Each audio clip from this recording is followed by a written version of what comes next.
second position behind Peyton Dixon. She's someone that sits around 58 to 62 miles per hour, but it's the strength of her spin that comes out on top. She's going to work that drop ball, that curve ball, and the changeup, all tunneling them on both sides of the plate, usually working away from lefties and away from righties for a lot of mishits. It's the highest ranked opponent South Florida expected to see in this ballpark this year. You played in plenty of these big games against big opponents. What's the key to pitching well in these circumstances? It really is just taking it one pitch at a time. It's not letting any batter get too big, not playing the name game, especially Washington is a team just like any other team across the nation. And if USF is going to try and come out on top here, they're going to have to do the small things correctly. Kathy Garcia Soto, reigning AAC Defensive Player of the Year, is out at second for South Florida. A converted shortstop, she'll be a big factor in infield that has sparkled this year for USF.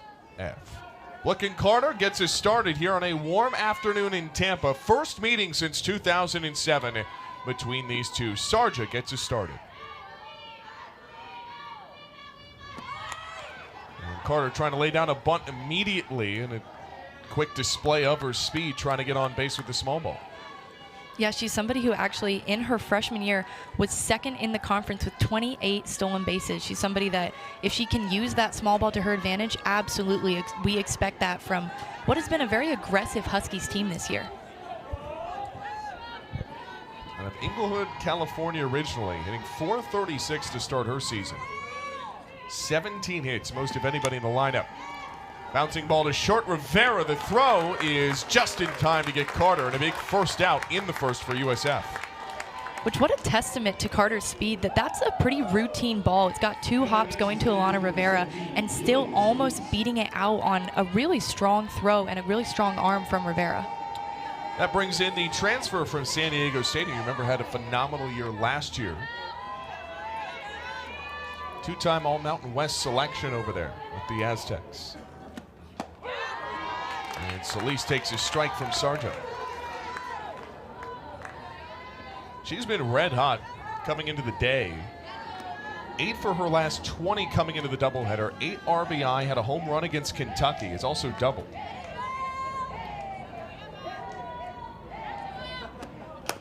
Bouncing ball to the circle. Sarja takes her time and records the second out. So quickly, South Florida dispatches the top two in the Husky order.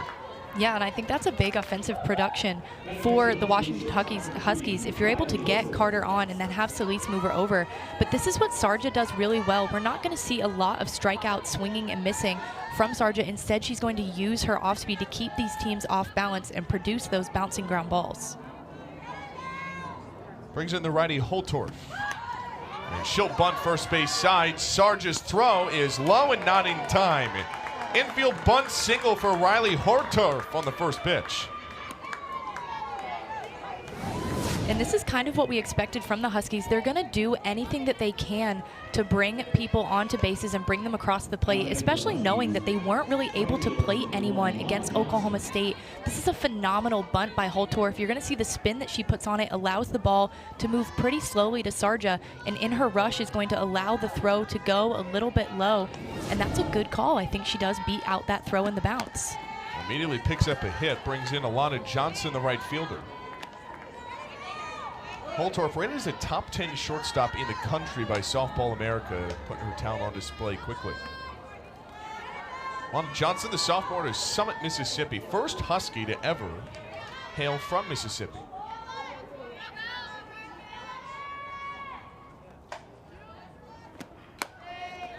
And an opposite way foul will add a strike to the count. So far only 7 pitches for Sarja in this inning. Only needs 1 out to get out of it. Alana Johnson, we talked to Coach Tarr this week, compared her to Maddie Husky. Funny enough, power hitter, has this speed, was a 227 hitter a season ago. Those numbers already up to 333. Sarja's 0-2. It's low and away, and a ball from Sarja.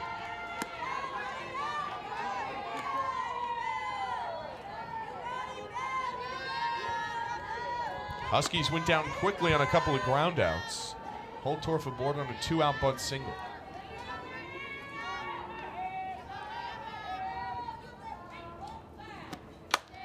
1-2 is lasered to third. Tylee Vaughn with a bit of a lean in the snag for the final out of the inning. Huskies set forward offensively. How do the Bulls be effective today? I think when they have been the most effective with the ability to win against some of these high caliber teams, they have to do the small ball. It's something that, especially against a pitcher like Ruby Malin, you're not going to get a lot of really good, solid contacts. You're going to have to do what Washington has already shown, which is use the small ball and use that speed to their advantage. So into the circle, Ruby Malin for Washington, the All-American for the Huskies, who is been sensational. Lindsay Lopez got the start against Oklahoma State. Went 4 1/3, allowing 3 runs, a walk, and had 4 Ks. Malin's first toss.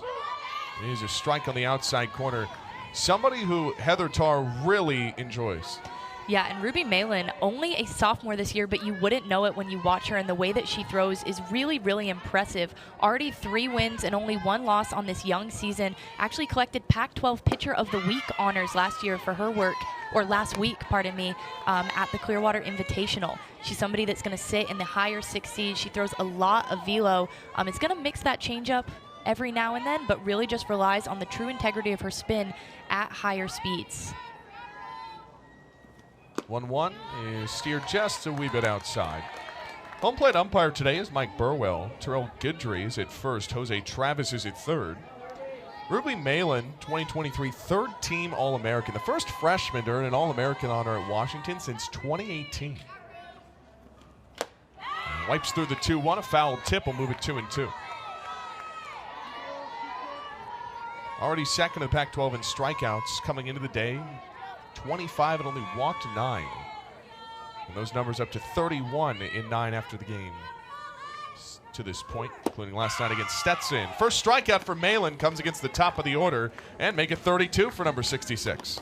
Yeah, and you love to see this from your pitcher. Ruby Malin coming in and setting the tone early. In a hitter's count, she's going to rely on that speed and that spin. Take a look at that ball as it tails away from Gallegani with a little bit of drop, and then she is just fired up, working with her catcher really, really successfully, and this is what we expect to see from the sophomore.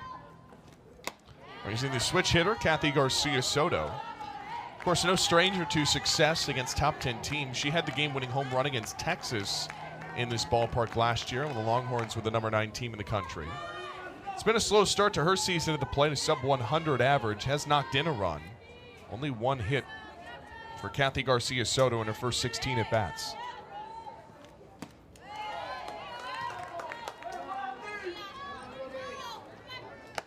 In her freshman year, hit .238, 3 homers, including that walk-off against number 9, knocked in 14.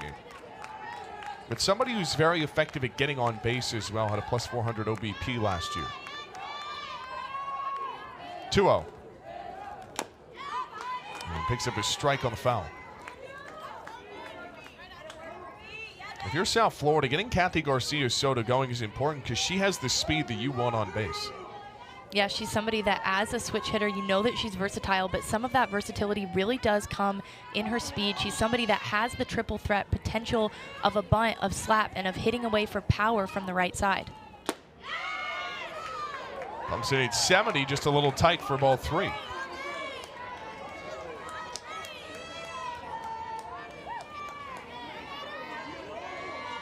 The sophomore to Omaha, Nebraska, Ruby Malin.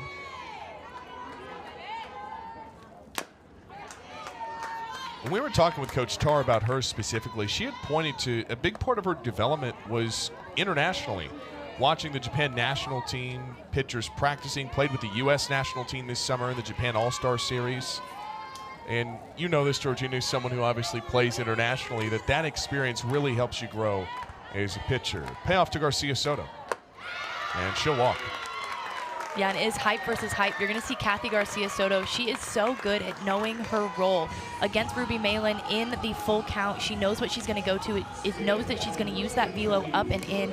And instead, Kathy Garcia Soto is going to take the free base, and she's going to work a lot to hype up her team as she goes up the line. Just really exciting to see these two players go head-to-head, and Kathy Garcia Soto coming out on top. Brings in Tribal Piece. And those are not boos you hear. Those are the words of Roos, which is her nickname. That's coming from the dugout.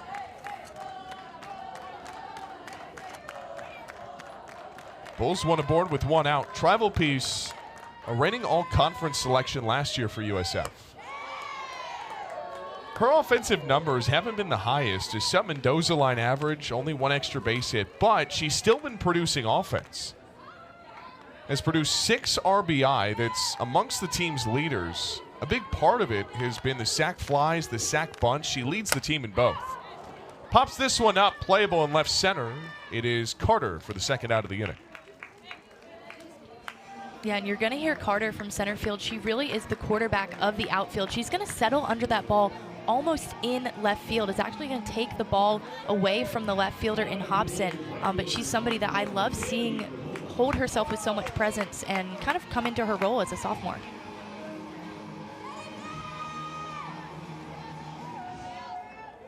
Avery Hobson, the transfer out of Oklahoma State, our former team earlier today.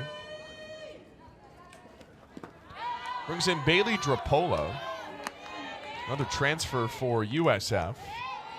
Originally by way of Ohio, came to this program from Pitt where she spent 3 years. Was an everyday outfielder for them.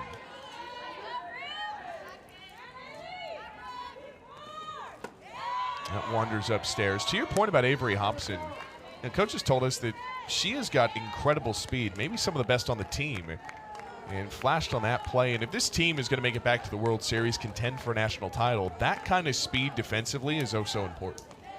Yeah, and this is a team that knows success. Even having a pretty young staff, obviously we spoke about the loss of Madison Husky, also of Bailey Klingler, right? All-Americans for this program that were staples in the lineup.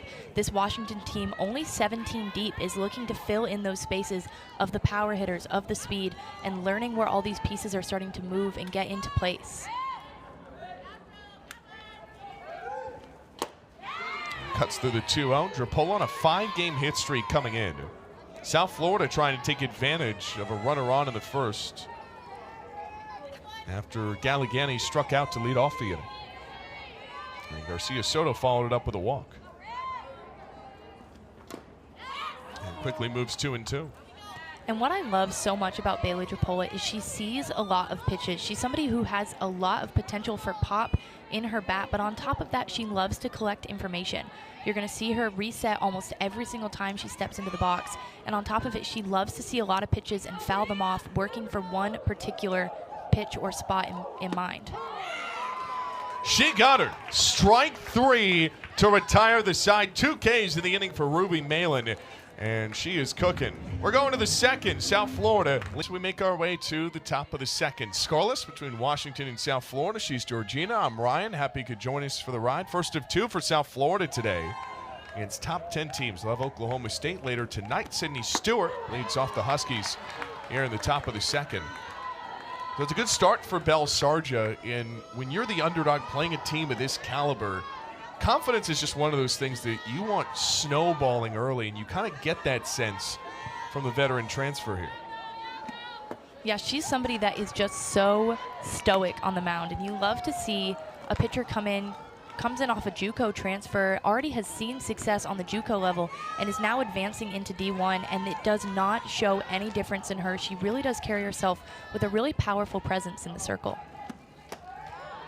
Stewart will take here. In this inning, Washington sending 5, 6, and 7. Had a hit in the first, was a bunt single they left stranded.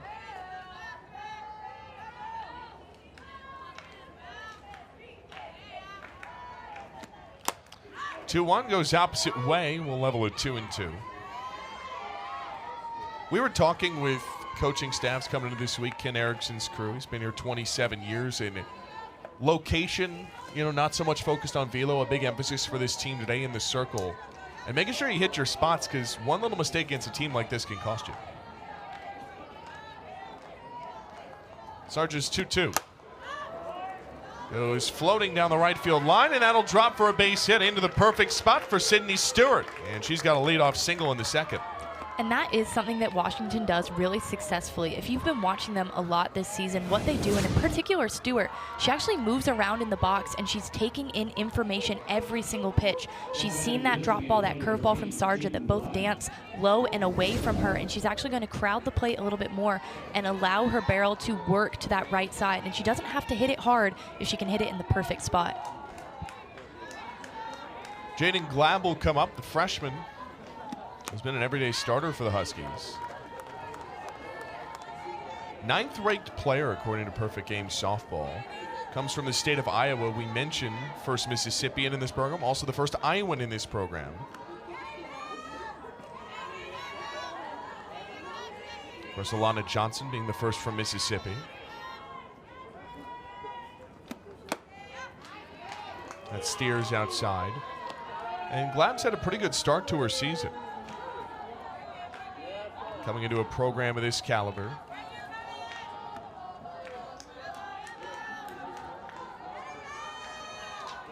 Sarja sends a 1-1.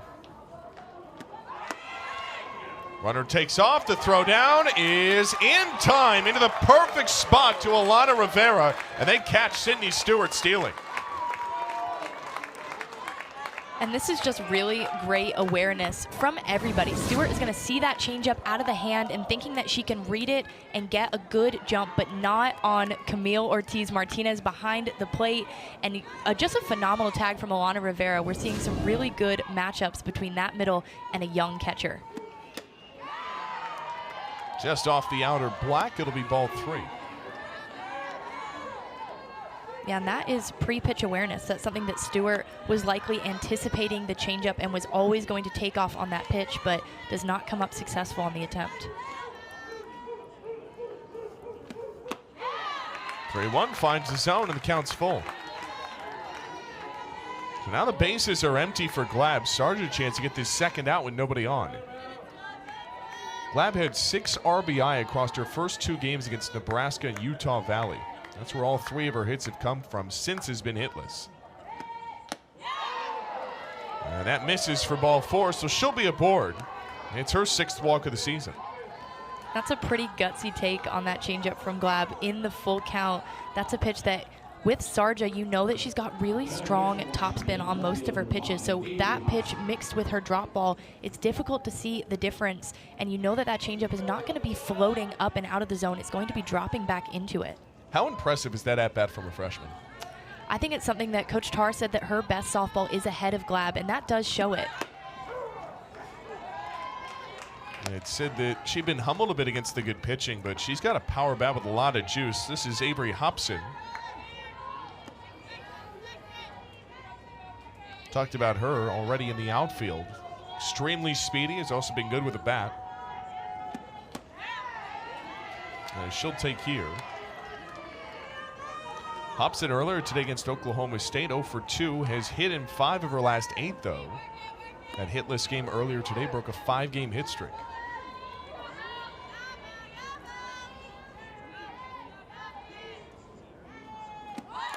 Sarja's 1-1 is bunted foul. Hobson's about to graduate. She's going to graduate in March of this year. Wishing her a happy early graduation, pursuing a communications degree. So who knows, maybe a future on TV for Avery Hobson. Originally by way, mentioned, of Oklahoma State. I think it's always exciting when athletes want to return to the sport and give in new and exciting ways. There's been some really great announcers coming out of young players recently, just because they are the ones that were so involved with the game. Throw down to first, not in time. It'll be 2-2 on Hobson.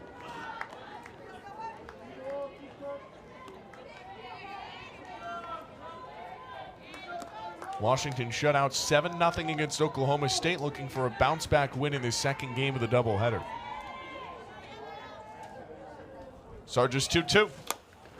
Is bounced, shallow to second. Underhand toss is in time. It moves the runner, though, with 2 outs. And that is something Coach Tarr talked about, the speed of Hobson, and you're going to see it there. That's a little bit of a slow roller on the changeup inner half of the plate. Hobson's going to do a good job of waiting back, allowing her barrel to catch up to the ball a little bit later on the timing, and still almost beating that out. Again, what would have been a routine play that Kathy Garcia Soto makes a good flip on just in time.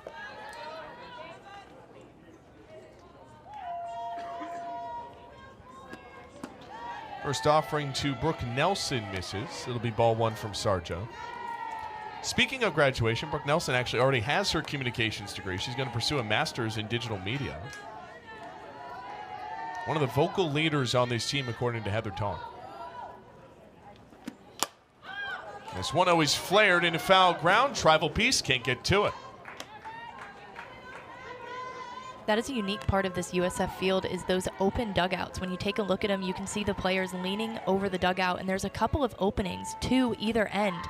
And first baseman's often going to make those plays have to be aware that those open parts of the dugout they can fall into if they're not careful.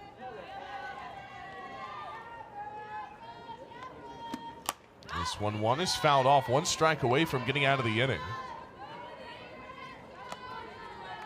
It's a pretty unique ballpark when you think about it defensively all over. It's a pitcher's park through and through. It's 230 in dead center. There's no true backstop at USF Softball Stadium. It's all netting with a slight concrete lip at the bottom. A 2-strike offering. And we'll do another one too.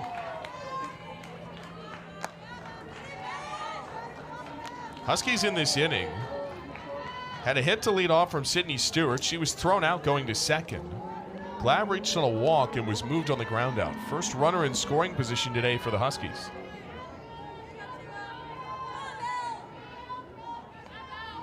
The 1-2 is cut on for strike three. Belle Sarja has her first strikeout, and South Florida gets out of the top of the second unscathed. And take a look at this pitch from Belle Sarja. Just a wonderful curveball on the outside corner is going to get Nelson swinging through and taking away that threat as we go to the third. Yeah, she's somebody that if you know the name of softball, it is Heather Tarr. She actually was joining Team USA in 2017, has been promoted to the head coach of Team USA. She's somebody that loves to raise young athletes. She's built an absolute phenomenal program. 230 weeks ranked, this Huskies program. You really can't talk about success any more electric than that. So Lana Rivera leading off for USF. And this is a staff, too. You look at, of course, some of the names. Lance Glasso has been there 10 seasons, one of the best pitching coaches you'll find in the game. But there's a lot of players, former Huskies, in this program, and I think that contributes a lot to the culture. You get that sense when you talk to Heather Tarr and a lot of folks around this program, as Alana Rivera uncorks on one to the South Florida dugout. Yeah, we've seen the return of Victoria Hayward, a member of the Canadian national team, also a professional softball player. Courtney Gano, another one that has just retired from professional softball, returns to the Husky program, and a really, really wonderful face in Sis Bates. Sis Bates, the Director of Player Development at Washington. That was the position Courtney Gano was in last season. She's coaching first for UW. Yeah, when we spoke to Heather Tarr, she said she had the funniest conversation with her coaching staff, which was they looked at her and said, man, we wish we could have played for this team, which I don't think there's a higher compliment than that, than having your former players return as your coaching staff and build something that they wish that they could have been a part of. Lana Rivera fists one foul ground first base side, and Brooke Nelson's got it in the first out of the inning, brings in Sam Mallender. And that's the big thing that we asked Coach Tarr about, you know, what separates this team. Obviously, they were replacing some major pieces, and they pointed to the personality of this group, how different it was, very fun-loving, very free, and trying to bring that fun-loving attitude in this second game of the doubleheader.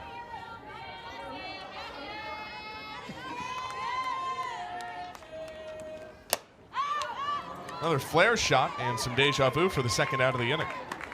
Yeah, and this, not only is it a fun team, this is a very versatile team. You're going to see Brooke Nelson come up and make both of those plays there. We said hi to her at the top of the last inning. She actually is a two-way player. We saw her with the stick, but also another one of the phenomenal pitchers for this Washington Huskies sitting behind Ruby Malin. And we say hello to Camille Ortiz-Martinez. And the first offering is a strike from Ruby Malin.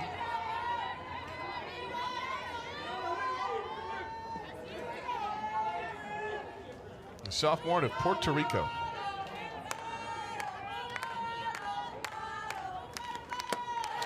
And chases that one upstairs. She was another one that last season was huge in an upset of a top 10 team. Went 2 for 3 with 3 ribbies against number 9 Texas in that upset win. It was her and Kathy Garcia Soto that really broke out that night. Down 0-2 here to Ruby Malin, the All-American. And she'll take strike 3. Malin's got 3 strikes. Ballpark for USF. First time since 2019. USF has played 2 top 10 opponents in one day. Fiedler will lead off for Washington. 9-1-2 in this inning for the Huskies. First pitch, Fiedler gets underneath it, deep to left field. Galligani back, and it's out of here. Kinsey Fiedler leaves the park, and Washington has a 1-0 lead. And make that Fiedler's second home run of this young season. I didn't know if that ball was going to carry out. She did such a great job on this ball that was breaking away from her. We saw all the spin on this. Take another look at this. She gets this ball just off the back of her barrel. It's going to put so much backspin on this ball, but with that backspin comes the distance, and it's going to just creep over that 210 fence out in left center. Second home run of the year for Kinsey Fiedler, a first pitch ambush. And the Huskies' third hit is the charm as they take the lead. As Brooklyn Carter, a long bounce to Sarja and a flick of the wrist for the first out of the inning. And that's really how you bounce back as a pitcher, knowing that these Huskies are being aggressive. Only 2 outcomes in 2 pitches. Sarja knows that she's going to have to work off of the plate here and does a good job coming off of the mound and having a good field throw to first base. Jillian Solis will come up with 1 out.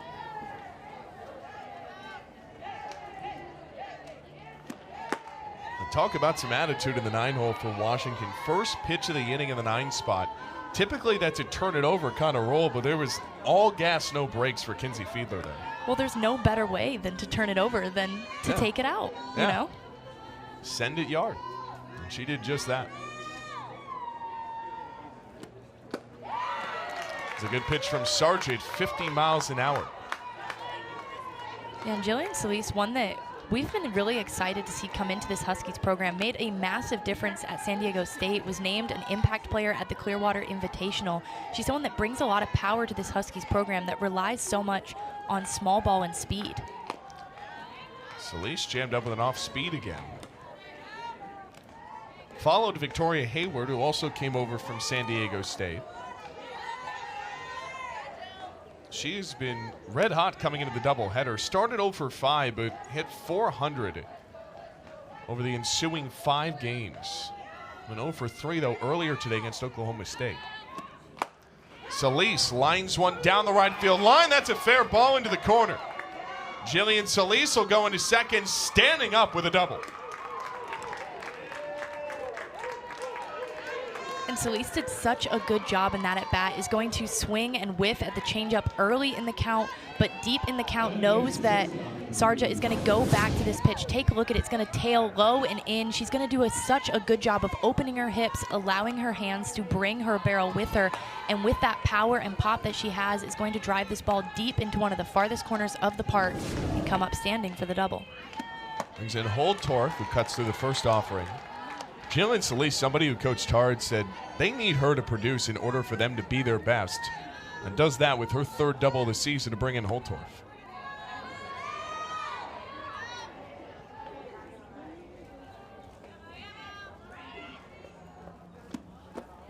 Chases that in the dirt, and it's quickly 0-2, gets away from Foreman, and Solis will go to 3rd on the wild pitch.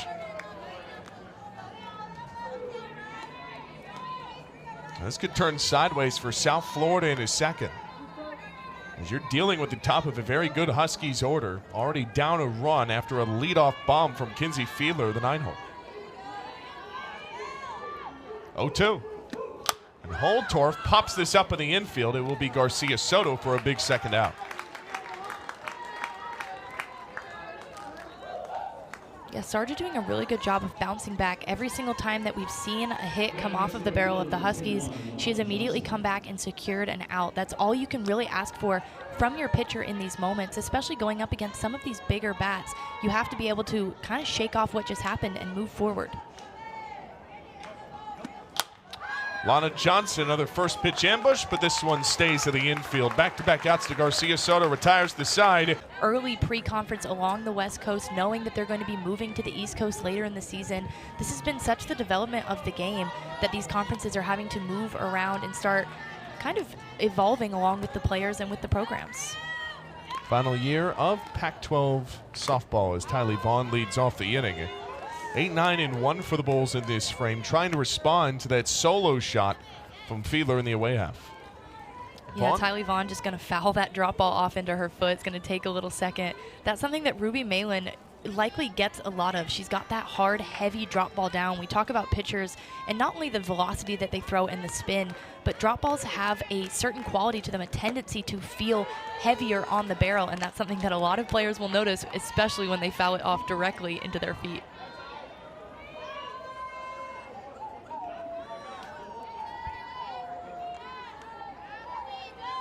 Malin's 1-1. As Vaughn tattoos one foul into the tarp. So when you have a good drop ball like that, what do you complement that with? Ruby Malin does a really good job of moving horizontally as well as vertically. She knows that her strength is that drop ball, but she's going to work the screw and the curveball. And we've already seen a strikeout looking from Ruby Malin as people anticipate the ball to die out of the zone and instead just moves horizontally and dances through it. That's something that she complements really well, but Heather Tarr really wants to see a little bit more of a change of speed from Ruby. Says that that would make her an absolutely elite pitcher if she not only can use her spin and her velocity, but also can change speeds.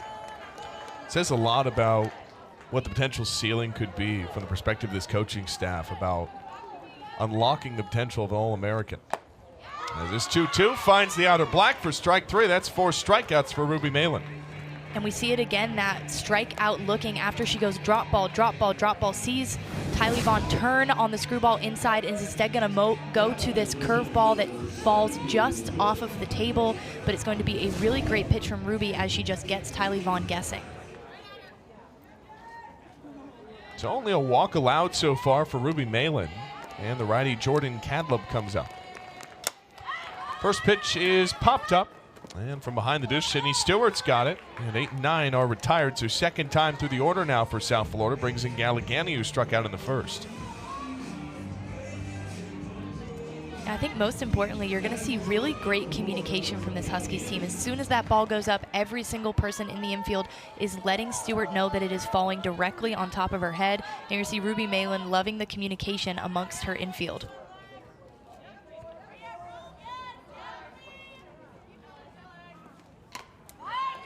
As Gallegani fouls off the first pitch at 68.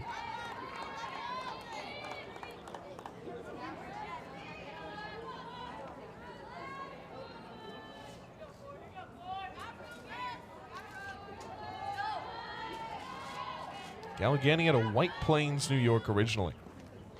Daughter of a professional baseball player. Her dad played pro. Ken Erickson said, remember that name, going to be a special player for this program. When she first showed up to USF. Right now has the second best average on the team at 308. Ground ball into center field, and second time through the order, South Florida finds its first base knock.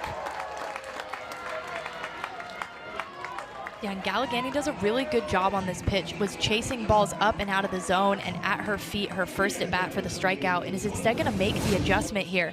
Is going to see the hard and heavy drop ball. It's going to just stay up and hump through the zone just a little bit too much for Gallegani, and she's going to put really good barrel on it and drive it up the middle. Who's down to Kathy Garcia Soto. First time through was the only bull to reach a base.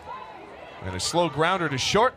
Will retire the side. So South Florida has its first hit from Alexa Gallegani here at USF Softball Stadium with Georgina Cork. I'm Ryan Urquhart, our producer John Doherty, as we slide to the top of the fourth. Sydney Stewart will lead off the catcher. 5, 6, and 7 for UW. Yeah, UW taking that extra week to stay in the Sunshine State. I'm sure not many of them are going to be complaining about the weather. Had a couple of really good games against Stetson, against Florida Gulf Coast, I believe. Staying in the sun an extra week longer, missing a little bit of school, but getting a little bit more sun. And finds the outer corner. It's currently 56 degrees in Seattle. It actually is a sunny day. It's kind of a rare occurrence up there. We were talking with Heather Tarr. This is actually kind of a return for her. She spent a summer in Tampa back when she was playing pro ball. As Stewart uppercuts one into right. Drapola squeezes it for the first out of the inning. But she had talked about, her experience here, summer of 1998, played for the Fire Sticks.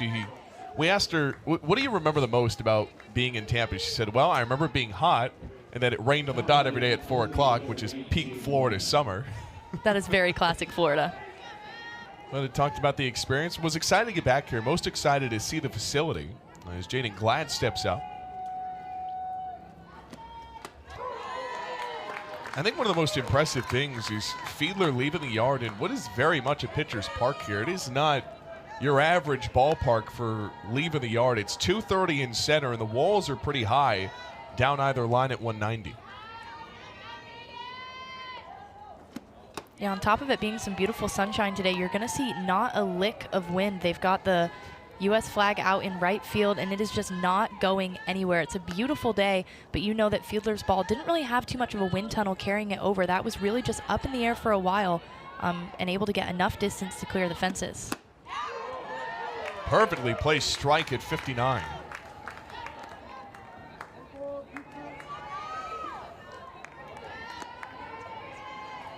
So far, only a solo homer for Sarge on the ledger against her. The 1-2 to Glab.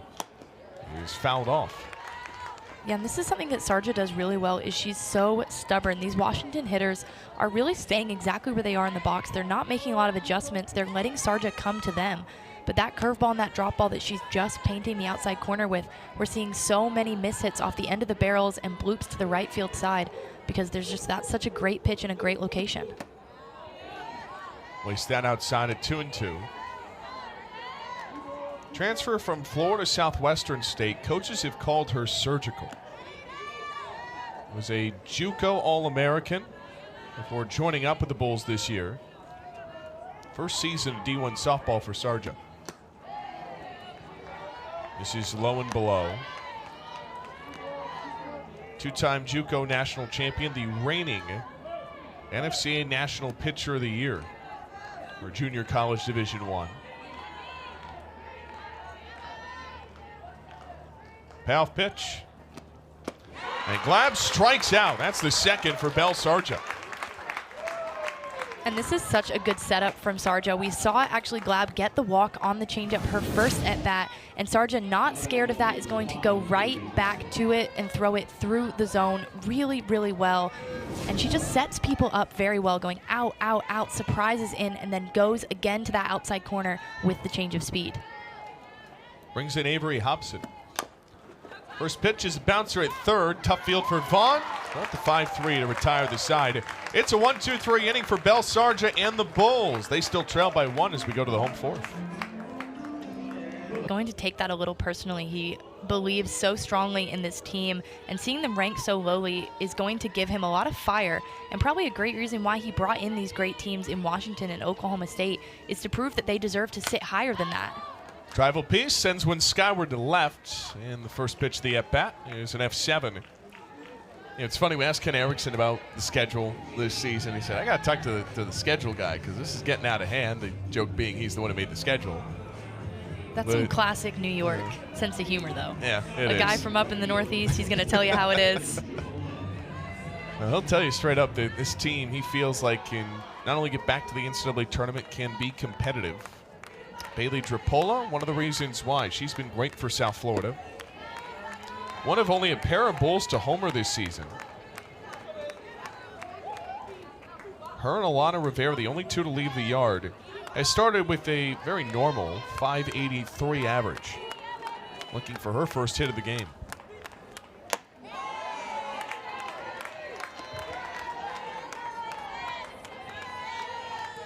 Bailey Drapola. I mentioned spent 3 seasons at Pitt, was an everyday starter in the outfield. Moved into center field last year for the Panthers.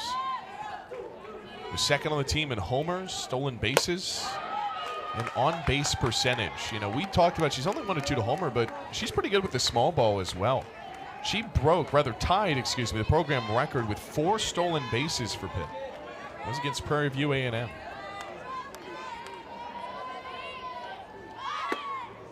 And Drapola will take ball 4, so it's a 1-out 4-pitch walk. The Bulls have a runner aboard.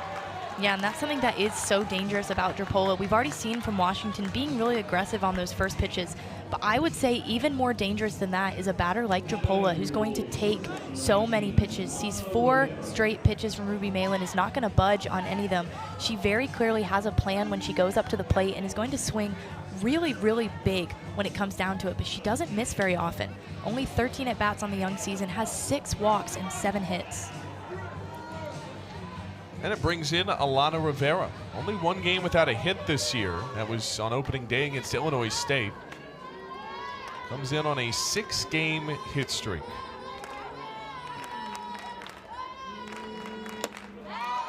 I think the most impressive part, too, for Alana Rivera was she didn't play last year. She was out all year with a knee injury. Was an everyday starter at shortstop the season prior. But she's balled just as big as she did in 22. Yeah, and that's such a really big mental bounce back for a player. Yes, you aren't getting the training, you're not getting the games, but even more than that, you're having to completely restructure yourself. An ACL tear is devastating for a lot of players because you do have to relearn how to do many of the things that you took for granted prior to the injury.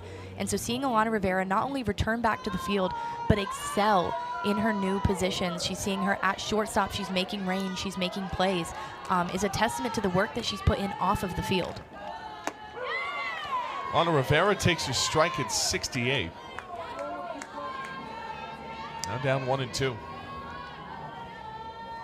She's been very productive to this point. Last time out went 1 for 3 against Purdue. Had her first double of the season. 2-strike offering. Is down Main Street for strike 3. Make it 5 for Ruby Malin.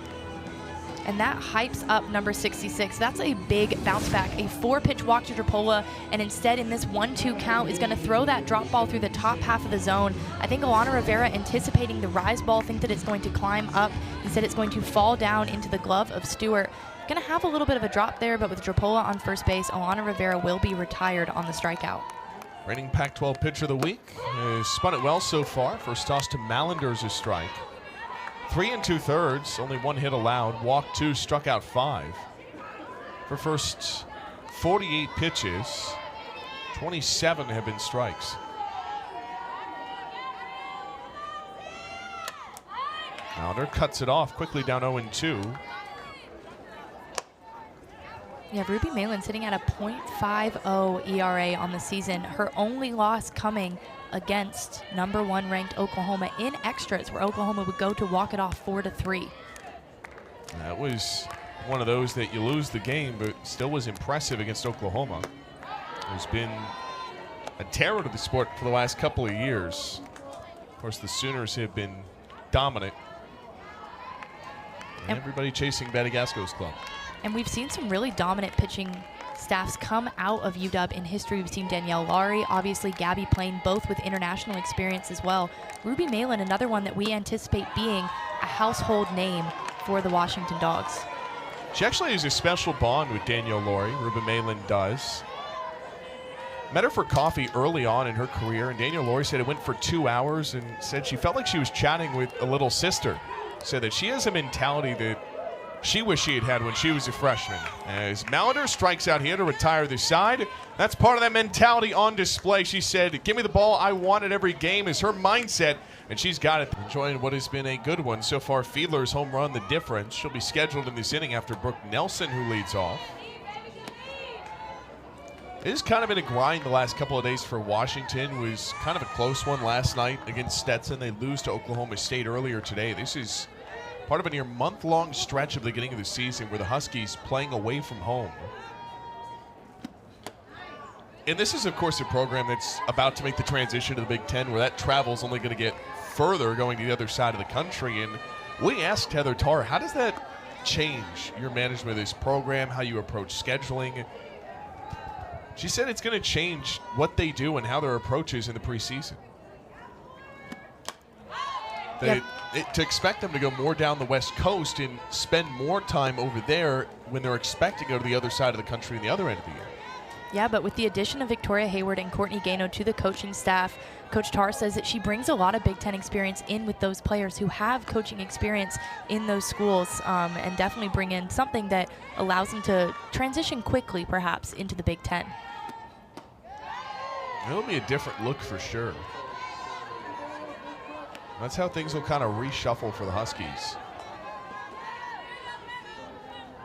Them, Oregon, and UCLA off to play Big Ten softball next year. 3-1 to Nelson. And she tees off into left center. There is no doubt. Brooke Nelson unloads one and puts Washington up by 2.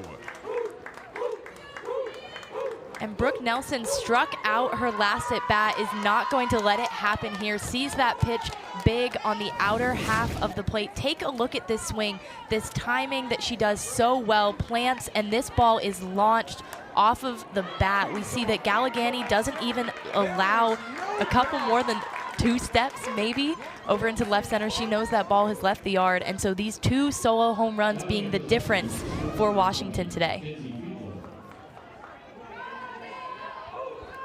2 solo shots from the 8 and 9 spot, and right on cue, Kinsey Fiedler is up to face Sarja.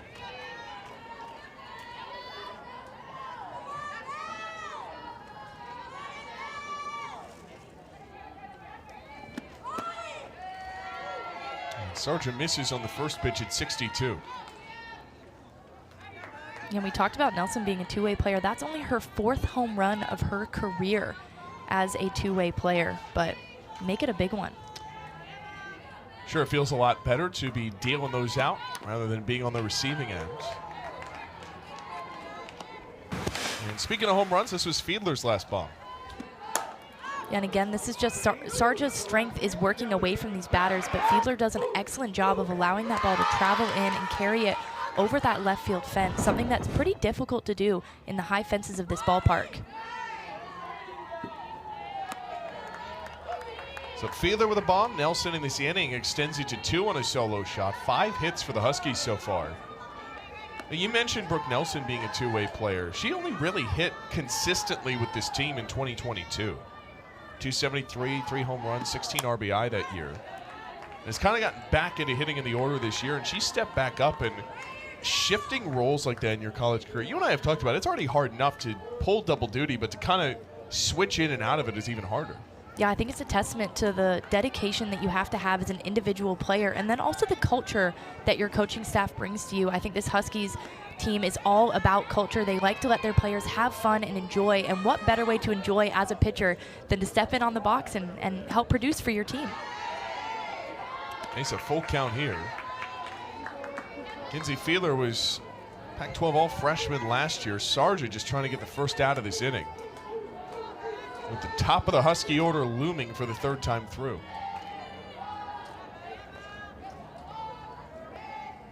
Payoff. And Fiedler pops one in the air to left field, but the park will hold it for Alexa Gallegani. South Florida does have some action in the bullpen. That is the young freshman for South Florida getting warm, and Alex Wright. Yeah, Alex Wright, a part of a 2-man effort, no-hitter against Bethune-Cookman early in the season. She's someone who's gotten limited use in this bullpen, but she does bring a really strong change of speed and I think a good level of experience as she learns from those above her. Back to the top of the order with Brooklyn Carter.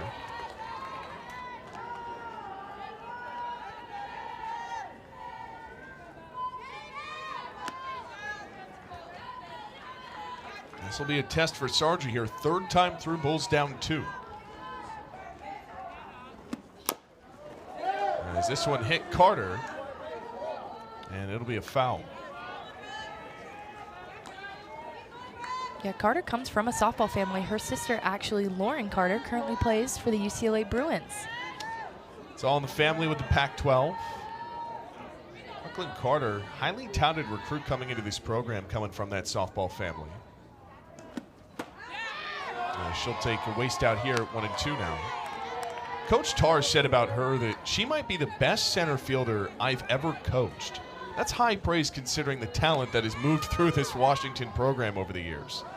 Yeah, and even more particular with Heather Tarr as the head coach of Team USA. Think about some of those center fielders that exist as the best in the world. And Carter puts it on display here, thumps one into center field for a 1-out single. Yeah, and speak on Carter's speed, a multi-sport athlete, actually ran track in high school as well. Somebody that just brings so much speed and energy for this team. Yeah, her speed has been phenomenal. This season, she is 10 of 10 on her stolen bases, top 10 nationally. Tied the single game stolen base record against Iowa State. First time a Husky had stolen 4 bases since 2000. Takes off immediately on the foul into right. Yeah, and I think everyone kind of anticipated that from Brooklyn Carter. You have to have a perfect spot. You have to have a perfect feed in order to get somebody with that kind of speed. Actually stole home against Louisiana in the 2023 Super Regionals to actually carry them to the Women's College World Series last year. So talk about the speed of that.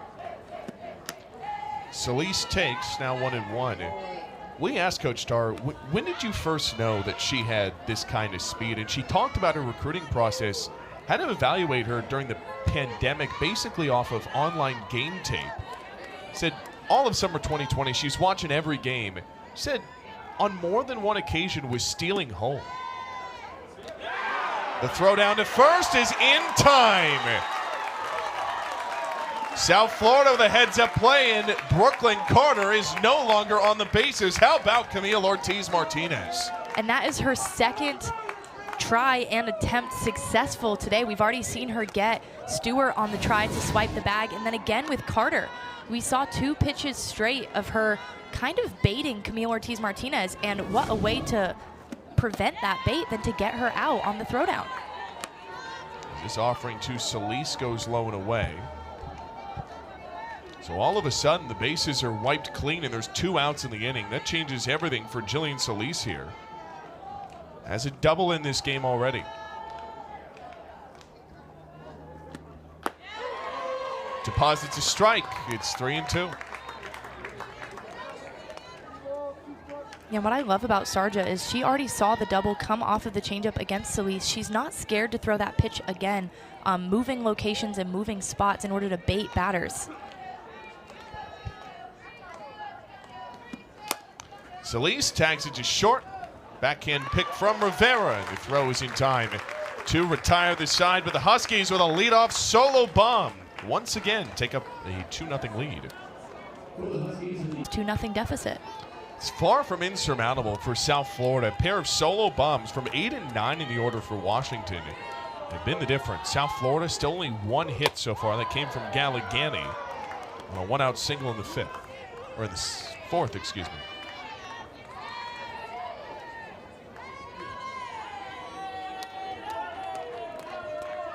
Bottom of the order for South Florida, Ortiz-Martinez, only a strikeout today. And I think even that base single by Gallegani was a little bit of a missed pitch by Ruby Malin. That drop ball that just kind of came up instead of what we usually see from Malin, which is that ball that falls off the table that she's going to throw on a really flat plane and then allow it to develop and die down. You're going to see that pitch against Camille Ortiz-Martinez as she barrels that one foul.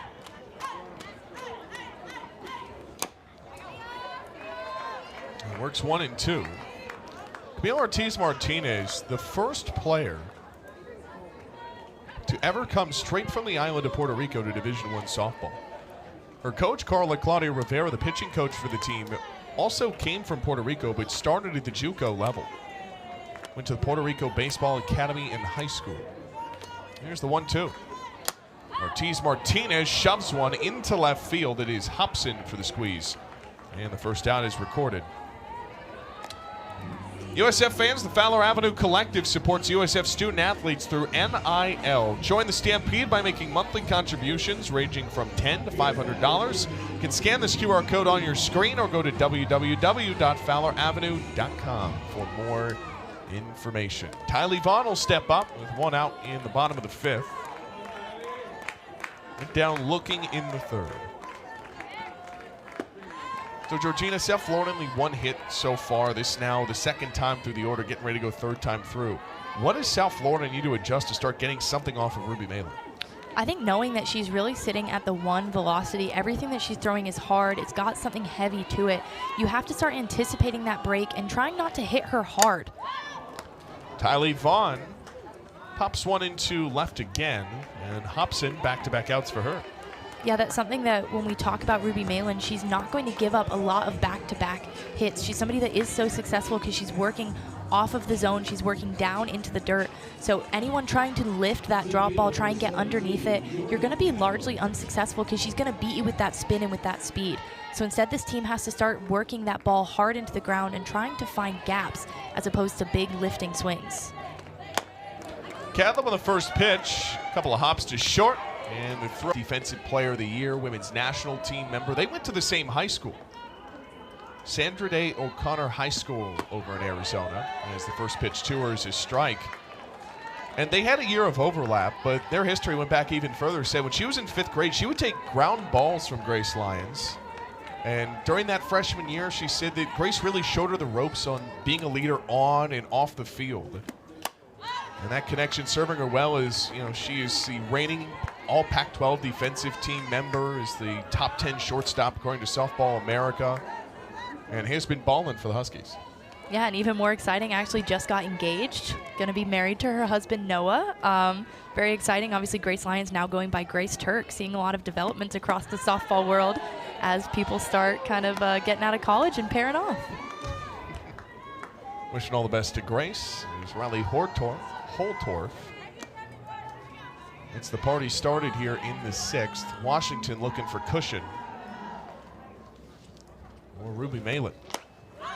Opposite way foul. Drapola giving chase, can't get there. Yeah, I think even more exciting for Holtorf, Coach Tarr speaks about just how strong of a defender she is, but even more than that, she has phenomenal leadership skills. She's got a lot of great experience. She is the quarterback of this team from shortstop. We've already seen that here today, but working with Coach Hayward has helped make her more mature and confident, and that's exactly what you want for someone leading your defense, especially with the absence of someone like Bailey Klingler. 1-2. And Holtorf fights it off. Comes from a really athletic family. Her mom, Ryan Holtorf, was a pitcher at New Mexico State and Phoenix College. Won a national title in her time. Dad was also an athlete. Said that Ryan still throws in the 60s and that she can bring it. Still runs 7-8 miles a day. Dad was a baseball player at GCU. I imagine that's the kind of family that does like a Thanksgiving turkey trot at 6 in the morning, It's the kind of family you're really, really excited to marry into, so congratulations, Noah.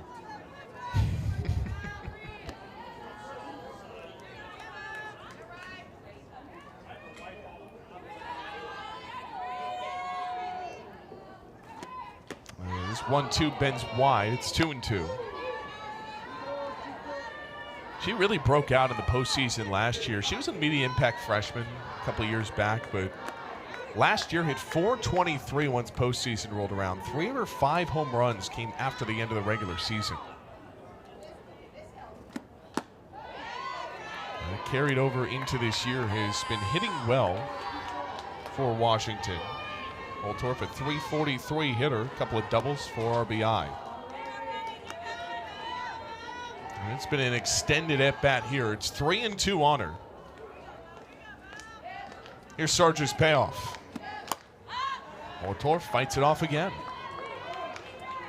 And this is a really great quality at bat from Holtorf. You're seeing her work even these foul balls that she doesn't really like. She's going to work them out and out and out of the zone, hopefully to either bait Sargent into throwing something a little bit more over the white that she can handle, perhaps moving to the inside corner, or just anything that can now allow her to get that free base on the walk. Holtorf slams one in a couple of hops to third. It is bobbled. The throw is offline and thrown away. It'll exit the field of play, so Holtorf goes to second on a miscue by the South Florida infield. Will likely be their 9th error of the season. And that's a great at-bat from Holtorf, not only seeing this inside pitch over the plate, the changeup that she's going to dribble to Tylee Vaughn. Tylee Vaughn trying to do a little 360 in order to recover this ball is just going to set her feet up a little bit too late, allow the angle of the throw to move to the left, and obviously this ball leaving the park allows the dead ball advancement of Holtorf to second base.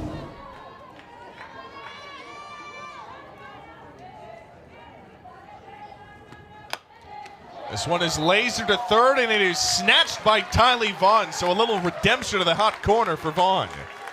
And this is more typical of what we expect from Tylee Vaughn. Actually played for Team USA under 18s back in the day, and this is the kind of glove that you want on that line. If that ball goes down, that is a double or triple down into the 190 deep, and scoring another run for the Huskies, but instead is going to be a phenomenal snag by Vaughn. Sydney Stewart on the first pitch goes opposite way, foul. It's been a battle over at third base for South Florida between Tylee Vaughn and Dania Brooks.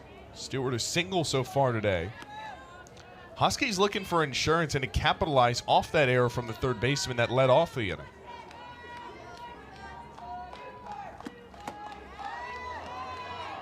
Yeah, we've talked a lot about just really good athletes coming out of Washington, people having sports in their family. Sydney Stewart, another one.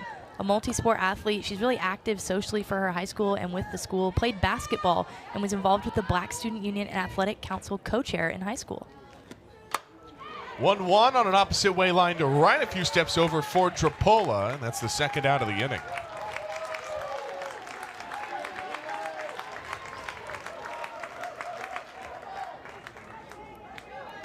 South Florida far from out of it. If they can keep this a 2-run deficit, you can overcome that pretty quickly with the top of the Bulls order scheduled third time against Ruby Malin. But first, Jaden Glab will step up with a runner at second. Ken Erickson's team looking for a top 10 upset today, first of two against Washington and then Oklahoma State after this.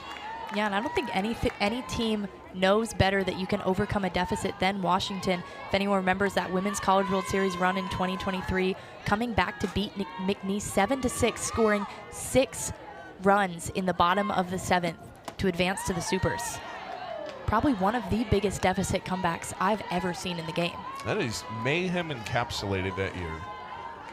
You always get that when May rolls around, that just unhinged level of softball. It gets pretty chaotic. There's the 1-1. And she chased it off speed, came home at 51.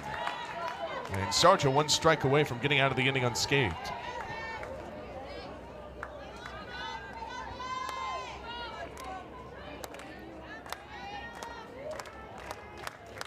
One-two to Glab. And that'll even it at 2-2. Had a really strong start to her career. In her first game, had a 3-run home run, went 2 for 2 against Nebraska. Finished with 4 RBI in that game. Trying to find her bat again. And she'll face a full count. Yeah, she's somebody that Heather Tarr is really excited for the future of. Obviously, it's been playing first base a little bit, is not going to push Sydney Stewart out of the position of catcher. But seeing that bat come alive, even as a freshman, and getting these quality starts means so much for her as she continues through her career as a Husky. Sarge's payoff. Sails high for ball 4. So for the second time today, Jaden Glab has walked. It comes with 2 outs to bring in Avery Hobson.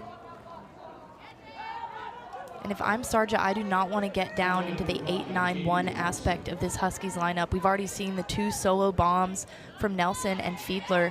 Avery Hobson, a senior with a lot of experience, somebody that Sarja's going to have to go at, especially with the Huskies challenging on first and second. It's a dangerous spot for South Florida.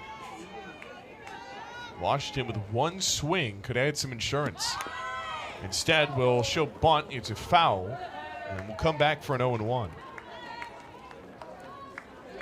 But if this Washington team is going to be back in the World Series again this year, if they're going to compete for a national championship, Pac-12 championship, all of that, when you get this kind of bottom order production, if you can find that consistently, you become hard to slow down. I think this is a Husky team, only 17 players on the roster. There's something that likes to work small but work powerfully through that. If you can solidify your 9, your 10 that are going to be your big producers, even if they're sitting in your 7, 8, 9 run part of the lineup. So many people love to think that that bottom half of the lineup is because they're not as strong. But statistically, often your 8 and your 9 are still going to be powerful hitters that have the ability to turn over that lineup. And I don't think if you are in the lineup for Washington, there's no one that is a weak bat per se. 0-2. And Hobson strikes out. Belsarger has 3 Ks in Washington. It strands 2. Middle of 6 Bulls trying to pull a comeback, down a pair. I think USF has been so successful when they are being very aggressive early. You're going to see Ruby Malin going to that communication device she's got on her wrist, a new addition to the NCAA rules, something that allows one-way communication to the pitchers, catchers, anyone else on the field with the devices. Seemed like there was just a little bit of a hiccup there with that. First pitch to Galligani's his strike. All the fun of technology. There's one person that definitely needs the signal. It's the pitcher. Kinsey Fiedler was wandering over to try and help her. Galligani, the only bull with a hit so far. That was on a 2-out single in the third. And quickly, Galligani's down 0-2. And already we're seeing some adjustments from Malin. We're seeing her mix that rise ball a little bit more. She's obviously so well known for her velo and that heavy weight on the drop ball, but she will make her drop ball look so much better because she will pair it with that rise ball and allow that screwball to dance off of the plate as well. Place that outside at 66. What's impressed you the most about Ruby Malin today? I really like the fire that she plays with. I think so many times, in particular, female athletes are told to be a little bit more quiet, especially that's something that we were taught growing up. And instead we get this platform and get to be loud and aggressive. And that's what Ruby does. You see her communicating to Stewart almost every single pitch. She's going to be having conversations with the rest of her defense. She's talking to her catcher. She's talking to the staff in the dugout. She's not afraid to be loud, be who she is, and take up a lot of space on the mound because she deserves to be there. She has more than earned her keep. Now is the Husky ace. Reigning Pac-12 pitcher of the week. Galligani fights it off. Broke out as a freshman last year, started 26 games, pitched in 46. 2.14 ERA as a freshman, was 4th in the Pac-12 in strikeouts, was also top 25 nationally. Came in as the Nebraska Gatorade Player of the Year. And Ruby Malin, again, it's this communication device. And it's kind of ironic. This was something that was added to the game to speed up pace of play. And we're seeing here a little bit of a delay as they're struggling to get the communication device to perhaps communicate correctly. Seems like it might have just been Ruby's, so Fiedler's going to be a gem and give hers up to Malin. Now, if there's one person who definitely needs the pitch signals, it's Ruby Malin.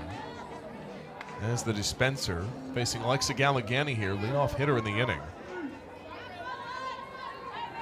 One of two options. You can also wear an earpiece if you're the catcher. Most teams have opted for this technology. It looks like an Apple Watch almost, with a little more Velcro. And it's been much more seamless. Of course, you're going to have the bumps of the installation like this along the way, but I think good step forward, right, for college softball. Yeah, and I think it's very exciting to see these two teams in particular go at it. You're going to see Ruby Malin with that communication device, but USF actually chooses to do the traditional method and goes signs only and does not utilize the communication devices.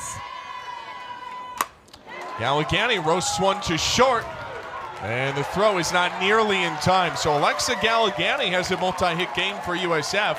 A leadoff base knock comes in the 6th. Kathy Garcia Soto, a season ago, a walk-off bomb against Texas. It was a top 10 victory for USF, the second walk-off hit a day, and she'll step up to the plate here with a chance to tie the game. Yeah, Kathy Garcia Soto, you're going to love that energy. That is a freshman stepping up and hitting that home run to allow USF to upset Texas at the time. It's going to bring her back to the plate. A power-hitting righty. She's a switch hitter. You're going to see her from both sides of the plate, but obviously in this moment, she wants the power, she wants the pop. She's going to stand in from the right side. Going into that at-bat, Kathy Garcia Soto had a sub-200 average. Deep and short, and it gets by Holtorf into left. What do we have here? 2 aboard with nobody out for USF. And those rally caps coming in clutch. You're going to see this USF dugout on their feet. This is such a big moment. Kathy Garcia Soto beating the shift, beating Holtorf there, one of the best defensive shortstops in the game. And that's going to allow these back-to-back balls to place runners on for USF. So that brings in Marissa Tribalpiece, one of the Bulls' best power hitters.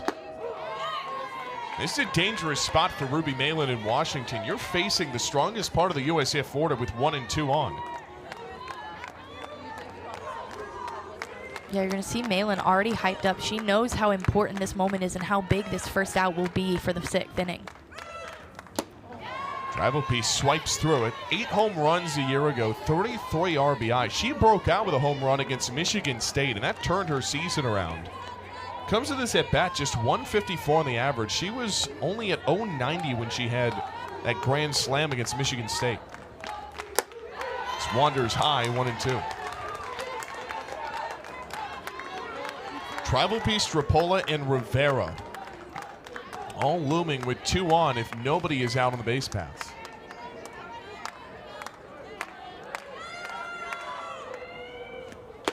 Travel Piece takes ball 2.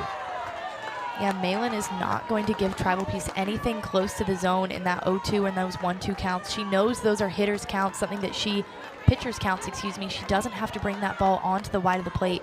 She can try to get Travel Piece to get herself out. 2-2 is rolled past Holtorf and into left field. South Florida has loaded the bases on 3 straight base knocks. And you asked me, what does USF have to do in order to beat this Washington team, in order to get runs across the board, and it is this. Travel Piece not trying to do too much on that drop ball to the outer part of the plate, is just trying to get her barrel to the ball. She knows Malin is going to provide the power and the pop behind it, and she's going to place this ball perfectly past the diving Holtorf. And now it is Bailey Drapola. We had mentioned she is one of only 2 players for USF to have left the yard this year. Had a home run against the Gators on the final game of opening weekend. Ruby Malin, the reigning All-American, facing a resurgent USF here. And this is going to earn a conversation from the longtime pitching coach. This is Lance Glasgow. We will come have a word. Yeah, Glasgow joined the Huskies back in 2008, was actually part of the 2009 coaching staff of the year, worked closely with Danielle Laurie at that time. He is somebody that knows success, and he's someone that has trained a lot of great All-Americans in his time. Now has Ruby Malin under his wings as well. He's somebody that Coach Tarr says just really embodies the Husky softball way. He's all about loyalty, he's team first, he's hard work, and even more than that, he's toughness. He's exactly who you want to have out in the mound, having the conversation with the sophomore at this time. But also USF, who else do you want at the plate right now than Bailey Drapola? So Lance Glassow's meeting is adjourned. He has coached 10 All-American pitchers in his time, including Ruby Malin, who will face Bailey Drapola. His only walk today. But all the pressure is on Washington. USF has loaded the bases with nobody out in the bottom of the 6th. 3 straight singles, 3rd time through the order. Coming into this inning, South Florida only had 1 hit. Drapola chases in the dirt, and she'll be down 0-1. And it was Alexa Galligani with the only hit of the game coming in, and she is the one that started this rally back up again. She's the one that allows Kathy Garcia Soto to come on, and we've now seen Alyssa Reyno come in to add a bit more speed even for Marissa Travel Piece at first base. A veteran transfer for South Florida. That snaps high, and Drapola facing Ruby Malin here, who has no room for error with the bases juiced. Alyssa Reyno, by the way, has come in to run at first base in place of Travel Piece. Yeah, I think even more for Malin as a drop ball pitcher, she knows the danger of putting a ball in the dirt too early. That has that pass ball potential. Drapola's ahead, 2-1. What's the mentality for Bailey Drapola here? I think knowing that Ruby Malin is going to try and get you to get yourself out, she just has to do small things. Drapola with such a big swing, if she can just simplify that down, just think barrel to ball, that's all that she needs to push a run across. Drapola lines it into left center. Carter's got it. Galligani will hold it 3rd. That is a massive first out for Washington.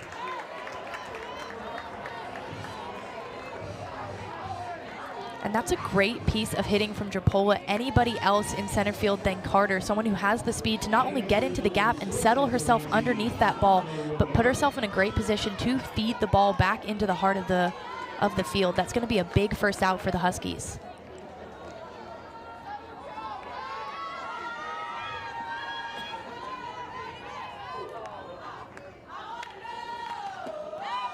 Inside on the first pitch from Malin. Still only one out in the inning. Anything to the outfield here scores you a run.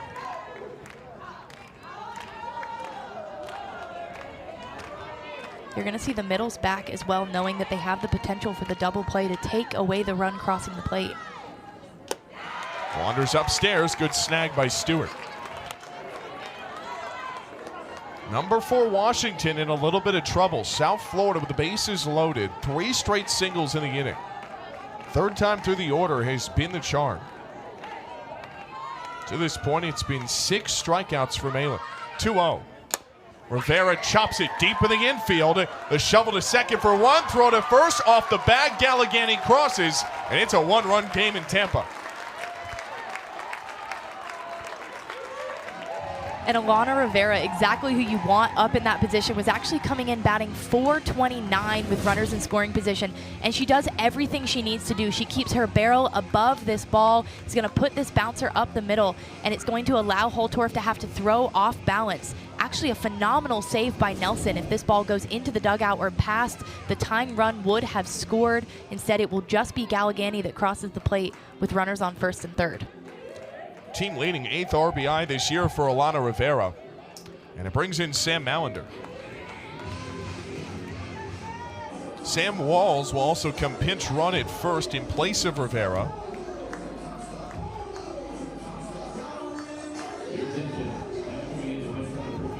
That's right up the alley of that USF philosophy. Get them on, get them over, get them in any way you can. And the Bulls execute that to perfection and bring in Sam Mallender, another transfer. She comes from NIU, 4-year veteran, and a 2-time All-Region selection. Yeah, I think this has been a really difficult inning for Ruby Malin. She's someone who expects strikeouts. She comes in with 37 under her belt already in this young season and is just really struggling to get USF to get themselves out unsuccessfully productive-wise. Mallender's ahead 2-0. This is a tipping point in this game. South Florida with 2 outs trying to produce some magic against an All-American and Ruby Malin. And it's 3-0 on Sam Mallender. Mallender has only struck out once today and popped up in a foul ground to Brooke Nelson. Those inverted caps are working for USF here in the 6th. Yeah, no contact softball is definitely not shy of material in this game. And it is a 4-pitch walk to Sam Mallender.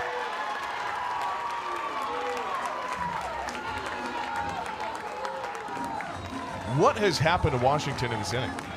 I think we just talked about things getting away, the speed of this game, the pace of play, and this is exactly what has happened. It's something that happens so quickly in this game where things just continue to spiral and snowball, and just no one can seem to get on top of this rolling ball down the hill, and Ruby Malin falls victim to this. Prior to this inning, only had 1 hit, has now recorded 3 this inning, and she's somebody that works so well because she throws her pitches through the zone and trusts that people are going to either swing or miss or kind of field it into her defense, and that has just not been happening this inning. It's just been great hit after deep fly ball, and suddenly USF is knocking at the door. Dania Brooks is going to pinch run for Sam Mallender at first. And Camille Ortiz-Martinez will step up.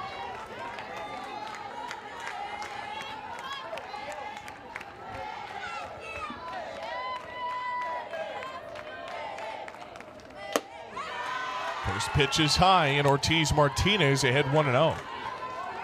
And unfortunately, Ruby Malin in a really difficult position right now where she's really successful because she worked through the zone. But now it feels like these USF bats are hot. She has to be careful of putting anything too close to the white. 1-1. We mentioned Ortiz-Martinez had 3 ribbies against number 9 Texas a year ago. She does not have a hit today. Has struck out against Ruby Malin once.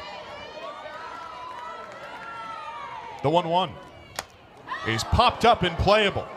Fiedler over. And the side.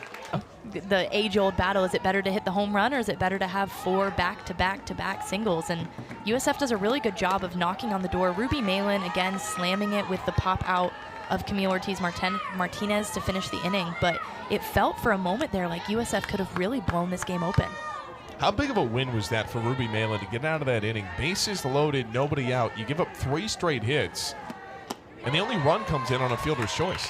I think it's the challenge, especially as you go deep into season. You're going to get into those moments where suddenly you blink and the game has flipped. It's no longer in your favor. And she did a good job of staying hype, staying focused, not getting too down on herself, and just continuing to throw her pitches and earn her outs.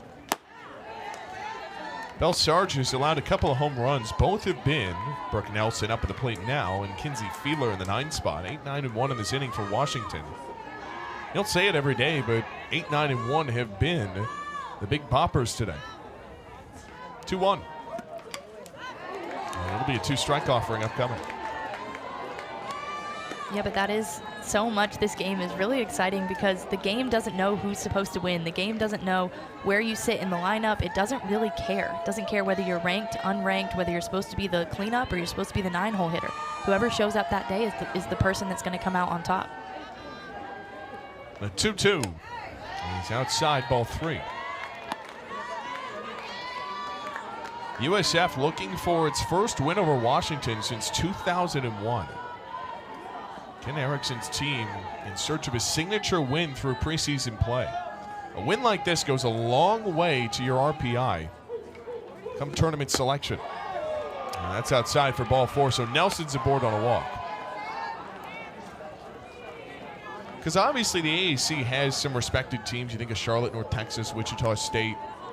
But the only guarantee is to win your conference tournament and get that automatic bid. But you win a game like this and you perform well through the rest out of conference play, this is a program that gets in the conversation for an at-large bid. And I think when you ask any single team across the country, they're going to tell you that it is a 55-game marathon. Every single game matters. Every single competitor matters. If you're taking your losses and you go, oh, well, we lost this one and we lost this one, and suddenly you get to postseason, those losses start to add up, as you say, to your RPI and how people start to decide who deserves to be in the postseason, quote unquote. But you're right, the only way to ensure that you and your team will get there will to be the best team out of your conference. First pitch is a strike to Fiedler.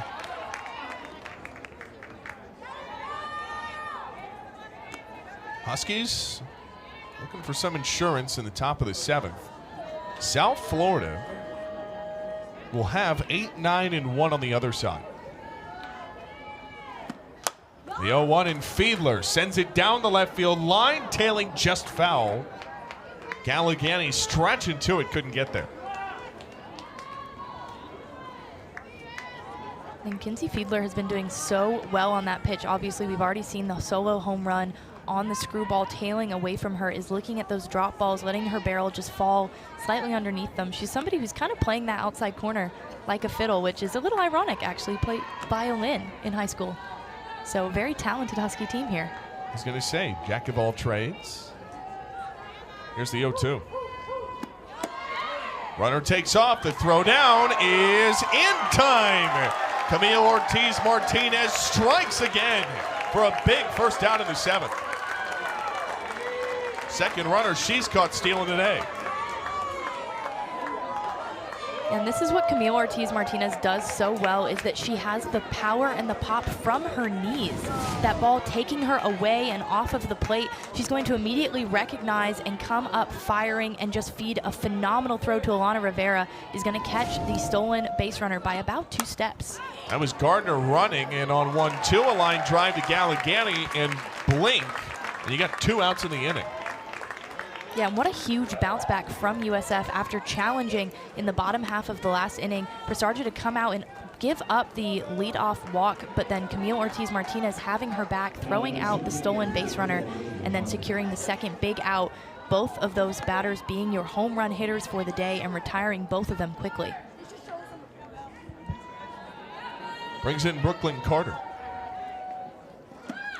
First pitch will bunt. Vaughn right on top of it.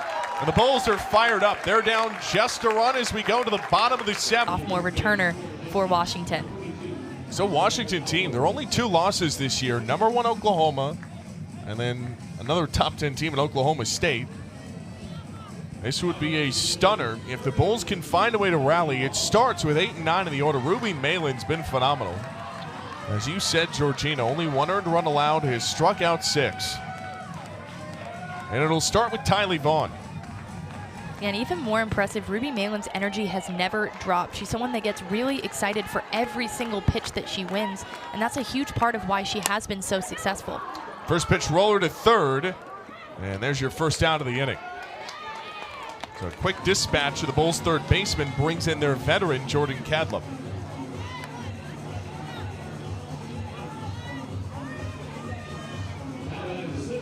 Yeah, and this is what we expect from Malin. She's going to work those pitches through the zone as Coach Erickson takes a second to speak with his co-captain, Jordan Cadleb. This is something that if you have been watching Malin, she has been really, really aggressive through the zone. I don't blame Tylee Vaughn for being first pitch aggressive, but Ruby Malin just beats her with that ball as it tails in and on the hands. Jordan Cadleb, the 6th year for South Florida. Coming off a stellar 2023, was all-conference second team. One of the long-time anchors of this Bulls lineup, hitting in the 9 spot, trying to turn it over with 1 out in the inning. South Florida down to their final 2 outs against number 4. And on the first pitch, flares this into the netting. Out of Wesley Chapel, Florida, that's about 20 minutes up the road. This season, only 4 hits and 14 at-bats for Jordan Cadleb. He's hitless today. Did have a double and a walk against Purdue her last time out.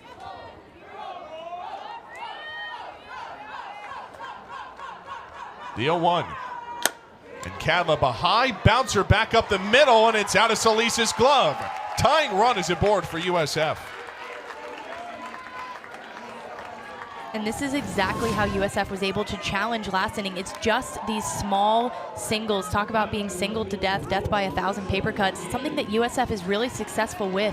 Jordan Cadleb does a good job seeing the rise ball. Her first pitch is instead going to keep the barrel above of the drop ball and use the power of this USF dirt, the home field advantage, to know that she can get the hop and use the speed to beat it out. Bulls need a run, Huskies need 2 outs. It's that simple. Here's Galligani. She scored South Florida's only run, already a multi-hit game under her belt.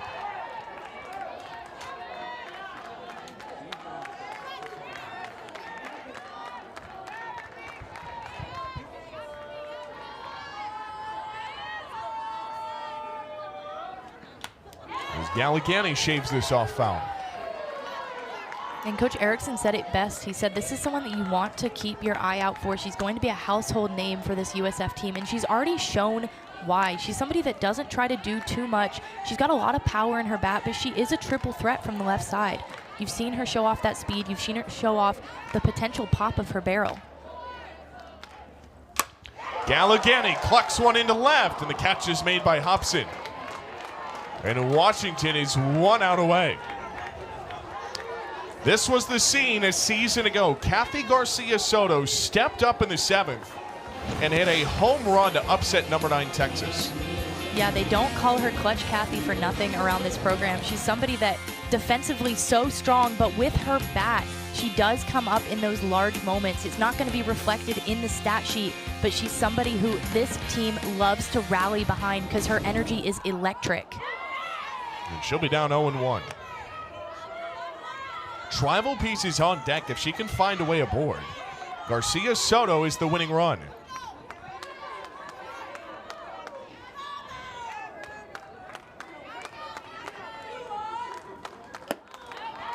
This wanders outside at 66. Ruby Malin trying to slam the door and avoid a titanic upset here early in this 2024 season.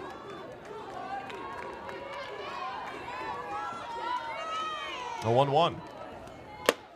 Garcia Soto wisely takes 2 balls and a strike. And you're seeing Ruby do what she does really best, which is in these hitters counts, dance around the plate. When she's ahead, she's not going to put things over the white. But the danger has been that USF is working back into hitters counts. A 2-1. Garcia Soto sends it into the air to center field. This could do it. Ballpark holds it, and Washington survives USF. 2-1, your final score in Tampa. and it came down to a pitching duel between obviously the All-American in Ruby Malin and Belle Sarja. 3 strikeouts for Sarja on the day, Malin with 6. It was a really, really impressive game today, something that I think USF doesn't need to put